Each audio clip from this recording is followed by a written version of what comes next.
Hello guys, I'm back, your boy is back. So what we're going to talk about today is something that I actually wanted to separate from my spoiler review. So I wanted to keep it film specifics than mid-credit scene specifics. We all know by now that there's a visitation for Noah to join the ranks of G.I. Joe at the mid-credit scene.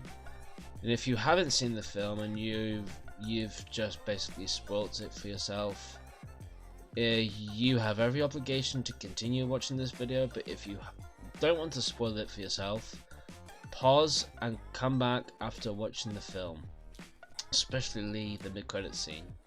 Spoiler alert. But the biggest questions I'm going to talk about is, what is that guy in the end talking about? What war exactly? Because I got the impression he was on about the big guys, as he says in the film. You know, I thought he was on about the Autobots and the Terracons. Or is he meaning something more? You know, the big guys with the big guns. Was he meaning G.I. Joe?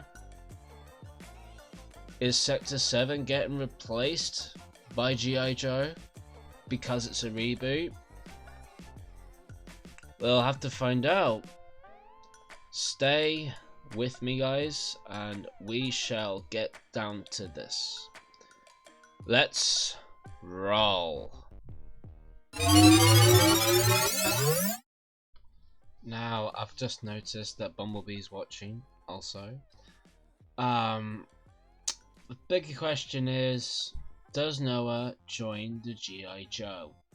Now, it's pretty indicated that he does, but it's early days, you know what I mean? It's very early days to see if there is a crossover. It's purely indicated that there will be, but as I've already said, it's early days.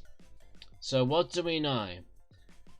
Noah had an interview at the end of the film with someone that we have no idea who he is, and he gives him a card. Then all of a sudden, about a minute or so later, he opens this wall that leads to a different looking area facility, and we can see that there is an alien craft that they're working on. Where did that alien craft come from? Now, it's probably the craft that Scourge was in, or something like it. But how did they even, if it's not from Scourge, if it's not from anyone that we know so far, who could that be from? That alien aircraft, or pod, shall we say, an escape pod. Where could that have been from?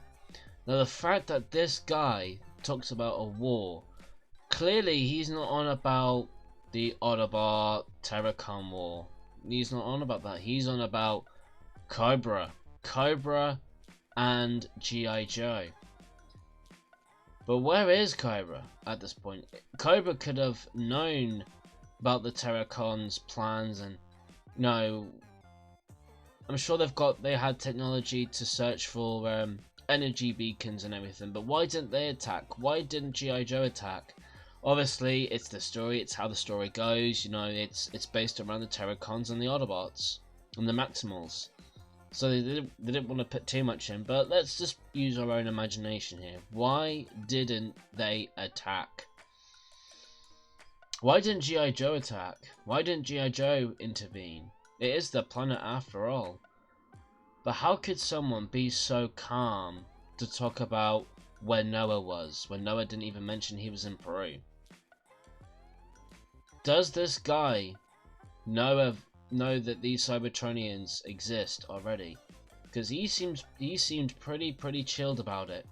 You and your friends are in Peru. I was watching that scene in the theater going, oh, he didn't mention Peru. Who is this guy? Then you kind of think, yep, this G.I. Joe thing's happening. It's happening. It's truly happening. But how could someone be so calm to mention he was with his friends? Who does he know that could be Cybertronian? Who could he know of the existence of Cybertronian technology? There is one Autobot that springs to mind sharing their knowledge with Cybertronian technology and sharing their existence with humans, especially with G.I. Joe, giving me indication of how calm this G.I. Joe agent was. I think there is an Autobot in the ranks of the G.I. Joe, but they're hiding, because obviously it's early days, but I think there is an Autobot working with G.I. Joe. There's one that has a military authority, one that has been a commander in the past. Now, we were going to get this Autobot featured in the Bayverse films, but they got their names changed to Sentinel Prime. This one Autobot teaming up with G.I. Joe, I think that's a cool mix. It's gotta be Ultra Magnus. It's got to be Ultra Magnus, because how could someone be so calm to talk about alien war and stuff, and using the big guys as a metaphor for what his agenda is? Like, these are the big guys, you know. We could use someone like you. You could turn it around and said, look, you could use someone like us, but no. You could use someone. We could use you guys. We could use your team. Ultra Magnus has got to be involved somehow. The fact that this guy knows Cybertronians exist could have just been researching. Just like what Elena did in the film. And going, okay, this is not a human-based artifact. Okay, this is not a human-based pod. It's alien. It could have just been like that. But the fact that this guy wasn't even moving a muscle, wasn't even twitching about these Terracons and these Autobots working with humans. It might have just been the fact that, Noah's working with friends. Oh, there's no need for us to intervene. They're friendly. But the thing is, if I was in that person's shoes, despite if I'm working for a hidden government agenda, I'd be a bit freaked out. What is their purpose? What is Noah's friends' intentions? What are they wanting to do? What's their motives? But if you're calm about it, you know they already exist. And how? Ultra Magnus. Ultra Magnus has somehow got to be in this film. He's got to be. They're bringing the G1 concepts back. They're bringing back this G1 style.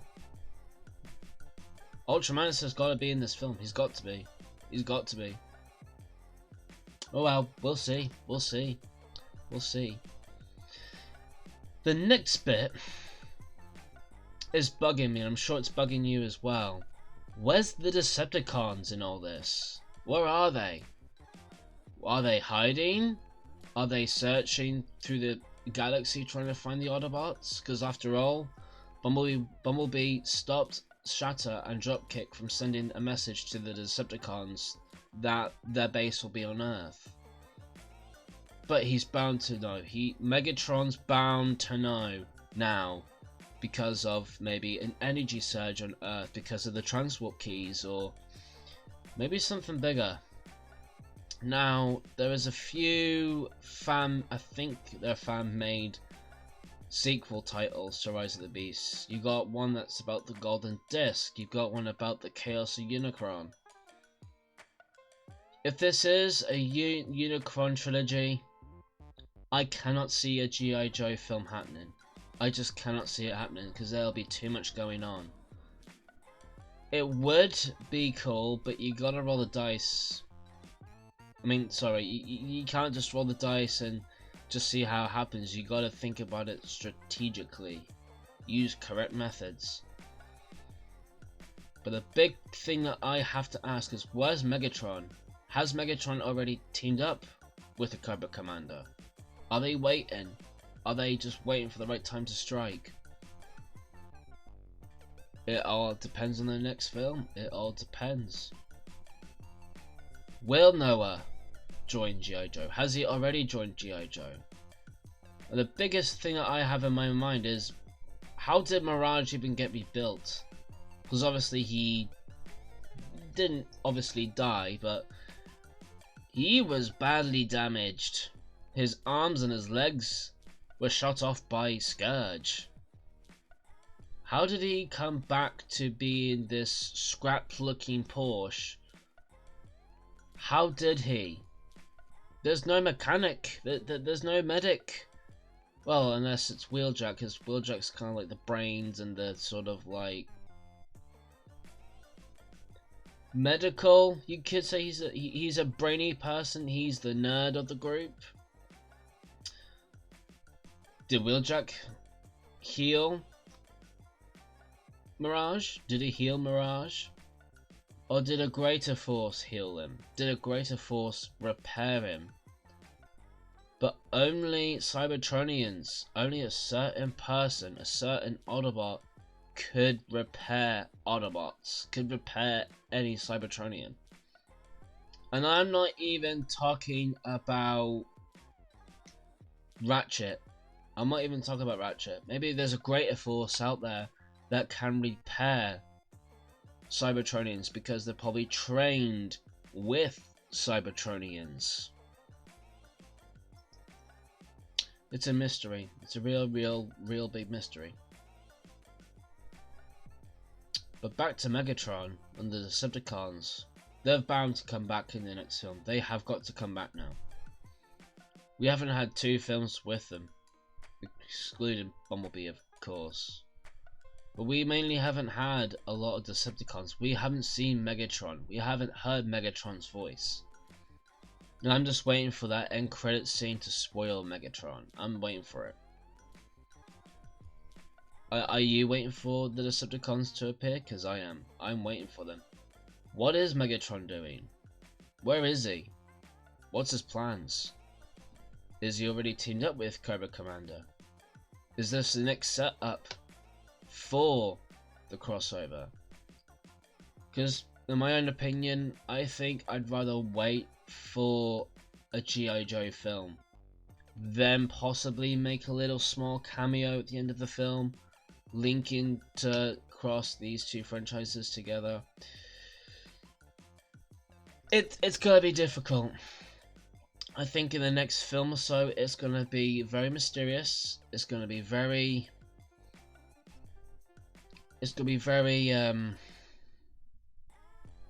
weird for a while, because we've just started a new direction to the franchise, a new direction.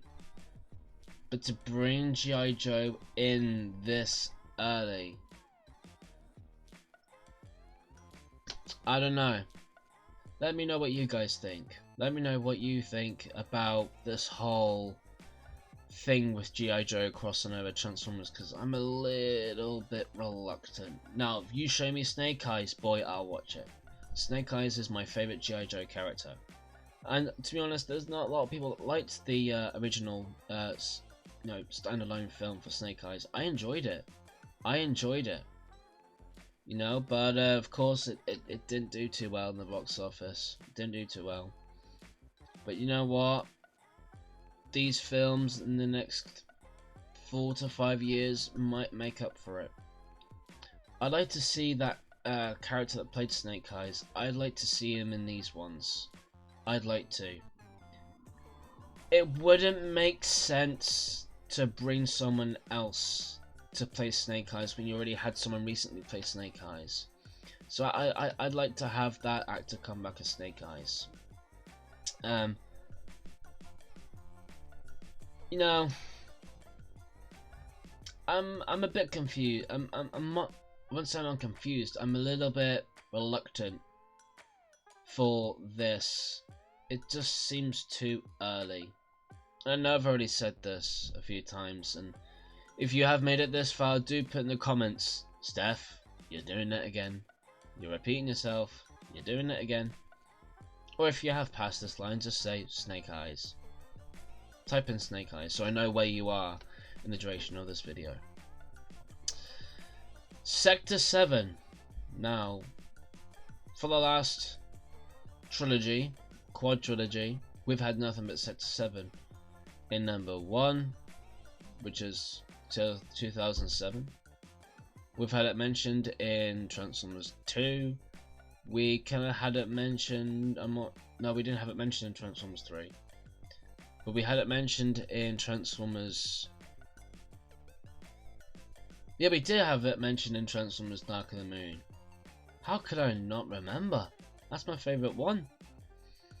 No, but we've always had Sector 7, and we had Sector 7 and Bumblebee, and of course, Steven wanted this new direction to start with Rise of the Beasts, so it would make sense if Sector 7 was replaced to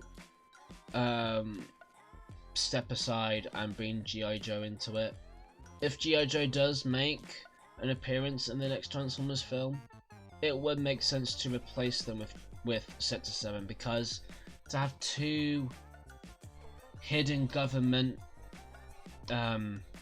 organizations, you've got one that works with like alien tech, and you've got another one that works with military / alien tech. So you could say this is kind of like a Transformers version of Area 51, if you can say that. I don't know. Let me know what you think about it. But yeah, it's interesting. Could they be replaced? Are they replaced? Because obviously we've had Nest, we had Cemetery Wind, even though Cemetery Wind don't really count because they're more on a murderous agenda on killing all Cybertronians, not working with them. Nest got obviously terminated after Transformers Dark of the Moon because of this different feeling to the franchise. But what do you think? I'm intrigued to know what you think. How do you feel about this crossover with G.I. Joe? Do you think, to what I've said, do you think Ultramanus might be featured? Do you think he'll have a cameo? How could this certain human be so calm, knowing that there is a massive alien existence out there? Is it because of his job? Is it because he's seen war? He's used to the war, so he's not really surprised if aliens are at each other's throats? Is he not surprised? Or is he already working with someone who is part of the Cybertronian species? It's interesting to think. I find it quite weird that there is a toy a month prior to the film's release. I'd say a couple months before. I was doing toy hunting for the new film line. I found an interesting. I did make I'm gonna reprise this picture for you. I did see a figure. Ironically, a figure of a Cobra Commander color schemed tank of Megatron with a little Cobra figure. What is this showing? What is this indicating? Was this the answer to what? Was this the answer all along? Are we meant to have these figures come out on purpose because of this mid-credit scene? Are they introducing us to these toys to see how we feel about it? It's interesting. It's interesting. But anyway, let me know how you think. Let me know how you think. Let me know what you think about it. I'm curious to know what you think. And if you do like this video and you like many of my other videos, do like, comment and subscribe. And I shall see you all in my next video at some point, and I'll let you all know on TikTok and Instagram of when my next video will be. And I will see you all very, very soon. Peace and roll out. I just want to say before you go, guys, I am honoured to say that I have partnered up with Fanheim. They do these amazing, incredible detailed model kits. They've got a 60cm Optimus Prime. You do not want to give that a miss. I mean, look at this guy. Look at the detail on his face. This is my Optimus Prime that I've started so far. It's monthly subscriptions. Look at the detail on the face of this guy. Look at the chest. It hasn't even finished yet, and look at it. It is amazing. Do go to Fanheim. The description will be down below.